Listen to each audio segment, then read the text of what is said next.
समझे विज्ञान कक्षा 8। किशोरावस्था में पोषण का महत्व। किशोरावस्था के दौरान किशोर किशोरियों का तीव्र गति से शारीरिक तथा मानसिक विकास होता रहता है और वे जीवन के सभी क्षेत्रों में अत्यधिक क्रियाशील रहते हैं। ऐसी अवस्था में उन्हें भूख अधिक लगती है, अतः किशोरावस्था में पौष्टिक एवं संतुलित आहार की आवश्यकता होती है। लगातार होने वाली वृद्धि तथा सक्रियता के कारण किशोर तथा किशोरियों को भोजन में प्रोटीन युक्त भोज्य पदार्थों जैसे दाल, दूध, अंडा, मांस, चना, राजमा आदि लौह युक्त प्रचुर खाद्य जैसे हरी सब्जियां, गुड़ तथा फलों को अधिकता में शामिल करना चाहिए। ताज़ी हवा में टहलना, व्यायाम करना एवं बाहर खेलना शरीर को स्वस्थ रखता है। योगासन एवं ध्यान भी मानसिक शक्ति तथा शांति के लिए आवश्यक है। किशोरावस्था में कुपोषण के कारण। इस अवस्था में किशोर किशोरियों स्लिम तथा आकर्षक दिखने के उद्देश्य से शरीर की आवश्यकता से कम भोजन लेने लगते हैं। फलस्वरूप वे कई बीमारियों तथा कुपोषण के शिकार हो जाते हैं। किशोरावस्था में तेजी से होते हुए बाह्य एवं आंतरिक परिवर्तनों के कारण उपापचय क्रियाएं भी बढ़ जाती हैं, जिससे शरीर को अधिक पोषण की आवश्यकता होती है। कई बार किशोर किशोरी उस अनुपात में भोजन नहीं लेते हैं जो कुपोषण का कारण बनते हैं। बेफिक्री, लापरवाही तथा बंधनों को तोड़ने की मानसिक उत्तेजनावश किशोर किशोरियां घर के बने ताजे भोजन के स्थान पर पैक किए हुए अथवा डिब्बाबंद खाद्य एवं जंक फूड को प्राथमिकता देने लगते हैं। इन खाद्य पदार्थों में पोषक तत्वों की पर्याप्त मात्रा न होने के कारण ये भी कुपोषण का कारण बनते हैं। स्वास्थ्य पोषण योजनाएं। स्वस्थ समाज के निर्माण हेतु विभिन्न प्रकार के स्वास्थ्य पोषण योजनाएं सरकार द्वारा संचालित हैं, जो निम्नलिखित हैं।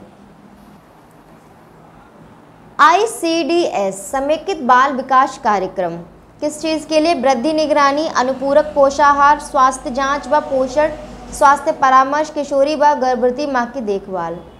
स्वास्थ्य विभाग, राष्ट्रीय बाल स्वास्थ्य कार्यक्रम।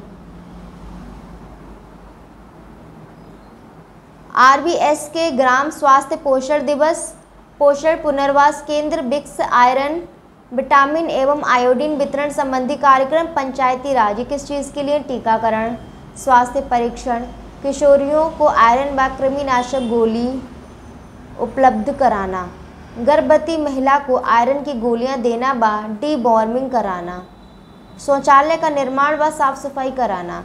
सर्व शिक्षा अभियान, मध्याह्न भोजन MDM जिसको बोलते हैं मिड डे मील, पाठ्यक्रम में पोषण एवं स्वास्थ्य की विषय वस्तु को समायोजित करके जन जागरूकता। धूम्रपान एवं मादक द्रव्यों से दुष्प्रभाव। एक प्रसिद्ध मनोवैज्ञानिक स्टैनली हॉल के अनुसार किशोरावस्था बड़े संघर्ष, तनाव, तूफान तथा विरोध की अवस्था है। इस अवस्था में किशोर किशोरियों तनावयुक्त, भ्रमित तथा असुरक्षित महसूस करते हैं। इन तनावों से उबरने के लिए किशोर अनजाने में ही धूम्रपान या मादक पदार्थों जैसे तंबाकू, गुटखा, खैनी, बीड़ी, सिगरेट, शराब आदि का सेवन करने लगते हैं और धीरे धीरे इनके आदी हो जाते हैं। परंतु इनके प्रयोग से आंतरिक अंगों की क्षति पहुंचती है, जिसके दूरगामी परिणाम होते हैं। ये जीवन के लिए घातक भी हो सकते हैं। इनके प्रयोग से शरीर के तंत्रिका तंत्र पर सीधा प्रभाव पड़ता है। इनका सेवन व्यक्ति को कमज़ोर तथा संवेदन शून्य कर देता है। धूम्रपान करने से स्वास्थ्य संबंधी विभिन्न रोग हो सकते हैं। मादक द्रव्यों का सेवन व्यक्ति के यकृत को प्रभावित करता है, उसकी कार्य क्षमता घट जाती है। यदि कोई व्यक्ति आपको मादक पदार्थों के सेवन के लिए प्रेरित करता है या उसे कहीं पहुंचाने के लिए कहता है, तो इसकी सूचना अपने प्रधानाचार्य व अध्यापक और अभिभावक को अवश्य दें, जिससे उसे कानून के हवाले किया जा सके। इस प्रकार आप अपने को, अपने मित्रों को इसके कुप्रभावों से बचा सकेंगे। विश्व तंबाकू निषेध दिवस प्रतिवर्ष 31 मई को मनाया जाता है। अतः किशोरावस्था में इन अप्रिय स्थितियों से बचने के लिए किशोरों को सजग, सतर्क तथा जागरूक रहना चाहिए। किसी भी संवेगात्मक समस्याओं के समाधान के लिए माता पिता, शिक्षक या डॉक्टर से विचार विमर्श करना चाहिए। साथ ही परिवार में माता पिता तथा विद्यालय में शिक्षकों को इनके साथ मित्रवत व्यवहार करते हुए प्यार से उनमें जीवन के प्रति सकारात्मक दृष्टिकोण जागृत करने का प्रयास करना चाहिए। जनसंख्या वृद्धि के कारण एवं कुप्रभाव। जनसंख्या की दृष्टि से भारत का विश्व में दूसरा स्थान है। सन 2011 की जनगणना के अनुसार भारत की जनसंख्या लगभग 1 अरब 31 करोड़ थी, जो निरंतर बढ़ रही है। भारत की तीव्र गति से बढ़ती हुई जनसंख्या के कुछ प्रमुख कारण इस प्रकार हैं। का इस देश की गर्म जलवायु। खा विवाह की अनिवार्यता। गा कम उम्र में विवाह। घा यौन शिक्षा का अभाव। ड़ा परिवार नियोजन के उपायों की सीमित जानकारी। चा चिकित्सा सुविधाओं तथा रोगों की रोकथामों के उपायों में बढ़ोतरी। बढ़ती हुई जनसंख्या के कारण प्राकृतिक संसाधनों पर लगातार दबाव बढ़ता जा रहा है। फलस्वरूप प्रति व्यक्ति भोजन, पानी, भूमि, चिकित्सा, शिक्षा आदि की आवश्यकताएं पूरी नहीं हो पाती हैं। इसके साथ ही देश के सामाजिक आर्थिक विकास की गति पर भी बुरा प्रभाव पड़ता है। जनसंख्या वृद्धि के कुप्रभावों को निम्नलिखित रूपों में समझा जा सकता है। का प्रति व्यक्ति आय में कमी, निर्धनता। खा खाद्य सामग्री की कमी, महंगाई। घा आवास सुविधाओं में कमी। घा पर्याप्त आहार न मिल पाने से कुपोषण। ड़ा स्वास्थ्य स्तर का निम्न होना। चा शिक्षा, चिकित्सा तथा परिवहन संबंधी सुविधाओं की कमी। छा रोजगार में कमी। जा अपराध में वृद्धि आदि। निस्संदेह जनसंख्या वृद्धि एक गंभीर राष्ट्रीय समस्या है, जिसके नियंत्रण के प्रति लोगों में जागरूकता विकसित करने के लिए प्रतिवर्ष 11 जुलाई को विश्व जनसंख्या दिवस मनाया जाता है।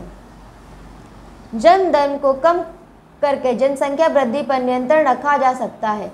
इसके लिए परिवार नियोजन सर्वोत्तम उपाय है, जिसके द्वारा परिवार में बच्चों की संख्या को सीमित रखा जाता है। परिवार में सीमित बच्चे होने पर सभी को भोजन, कपड़ा, शिक्षा, स्वास्थ्य आदि की सुविधाएं आसानी से सुलभ हो जाती हैं। जन्म नियंत्रण के प्रति जन सामान्य को जागरूक बनाने के उद्देश्य से सरकार द्वारा आकाशवाणी, समाचार पत्र तथा दूरदर्शन पर विस्तृत रूप से प्रचार प्रसार किया जाता है। साथ ही दीवारों पर पोस्टर व बैनर लगाकर तथा जनसंपर्क द्वारा भी लोगों को प्रेरित किया जाता है। इसके अतिरिक्त प्राथमिक स्वास्थ्य केंद्रों द्वारा शिविर लगाकर लोगों को जानकारी प्रदान की जाती है तथा आवश्यकता अनुसार उन्हें निःशुल्क सुविधाएं उपलब्ध कराई जाती हैं। परिवार कल्याण कार्यक्रम। परिवार में बच्चों के जन्म को नियंत्रित रखने, परिवार की आर्थिक स्थिति में सुधार करने, मातृ शिशु स्वास्थ्य को बेहतर बनाने के उद्देश्य से सरकार द्वारा परिवार नियोजन विभाग का नाम बदलकर परिवार कल्याण विभाग कर दिया गया है। यह एक केंद्र सरकार द्वारा प्रायोजित कार्यक्रम है। परिवार कल्याण कार्यक्रम के अंतर्गत एक परिवार में 2 बच्चों की संकल्पना दी गई है, जिसके अंतर्गत हम 2 हमारे 2 का प्रचलित नारा दिया गया है। 2 बच्चों के बीच कम से कम 3 वर्षों का अंतराल रखना भी आवश्यक है। बेटे हो या बेटियां, दोनों को समान शिक्षा उपलब्ध कराई जाए, क्योंकि यह उनका मौलिक अधिकार है। वर्तमान समय में चिकित्सा, स्वास्थ्य एवं परिवार कल्याण मंत्रालय ने विशेष रूप से ग्रामीण क्षेत्रों में परिवार कल्याण कार्यक्रम को सार्थक बनाने के उद्देश्य से निम्नलिखित योजनाएं प्रारंभ की हैं। मिशन इंद्रधनुष। इसका उद्देश्य सन 2020 तक भारत के सभी बच्चों का टीकाकरण करना है। इंद्रधनुष के 7 रंगों को प्रदर्शित करने वाला मिशन इंद्रधनुष मुख्य रूप से 7 डिप्थीरिया, काली खांसी, टिटनेस, पोलियो, तपेदिक खसरा तथा हेपेटाइटिस बी बीमारियों के टीके बच्चों को लगाकर उन्हें इन बीमारियों से सुरक्षित रखना है। जननी सुरक्षा योजना। इसका उद्देश्य गरीब गर्भवती महिलाओं को संस्थागत प्रसूति कराने के लिए 1000 रुपये की आर्थिक सहायता प्रदान करना है। राष्ट्रीय एम्बुलेंस सेवा। इसका उद्देश्य दूरस्थ ग्रामीण क्षेत्रों में गर्भवती महिलाओं तथा नवजात शिशुओं को 24 घंटे निःशुल्क चिकित्सा सुविधा उपलब्ध कराना है। एम्बुलेंस सेवा प्राप्त करने के लिए फ़ोन पर 108 प्रादेशिक सेवा या 102 नेशनल सेवा डायल करना होता है। हमने सीखा मनुष्य में 11 से 12 वर्ष से 18 से 19 वर्ष के बीच की अवस्था किशोरावस्था कहलाती है। किशोरावस्था में शारीरिक परिवर्तन, लंबाई में वृद्धि, स्वर में बदलाव, जननांगों में परिपक्वता एवं स्वेद एवं तैल ग्रंथियों की सक्रियता तथा मानसिक परिवर्तन, संवेदनशीलता, भावुकता, चिंतनशीलता आदि परिलक्षित होते हैं। किशोरावस्था के प्रमुख द्विलैंगिक लक्षणों में लड़कों में दाढ़ी मूंछ निकलना व वृषण में शुक्राणु निर्माण तथा लड़कियों में स्तन का विकास व अंडाशय में अंडाणु निर्माण प्रमुख है। मनुष्य में द्वितीयक लैंगिक लक्षणों का विकास अंतःस्रावी ग्रंथियों में स्रावित हार्मोन द्वारा नियंत्रित होता है। वृषण द्वारा स्रावित टेस्टोस्टेरोन को पुरुष हार्मोन तथा अंडाशय द्वारा स्रावित एस्ट्रोजन को स्त्री हार्मोन कहा जाता है। किशोरावस्था में संतुलित आहार करना तथा व्यक्तिगत स्वच्छता का पालन महत्वपूर्ण है। 11 से 12 वर्ष की आयु में स्त्रियों में माहवारी का प्रारंभ होना रजोदर्शन कहलाता है, जबकि 45 से 50 वर्ष की आयु में माहवारी का रुक जाना रजोनिवृत्ति कहलाता है। मनुष्य की प्रत्येक कोशिका में 23 जोड़ा 46 गुणसूत्र होते हैं। 23वें जोड़े को लिंग गुणसूत्र कहते हैं, जो लिंग निर्धारण के लिए उत्तरदायी होता है। XX बालिका होती हैं और XY बालक। परिवार कल्याण कार्यक्रम की प्रमुख योजनाएं मिशन इंद्रधनुष, जननी सुरक्षा योजना तथा एम्बुलेंस सेवा हैं। इसी के साथ ये पार्ट यहाँ पर ख़त्म होता है। अगले वीडियो में आपको इस पार्ट के अभ्यास प्रश्न क्वेश्चन आंसर्स देखने को मिल जाएंगे।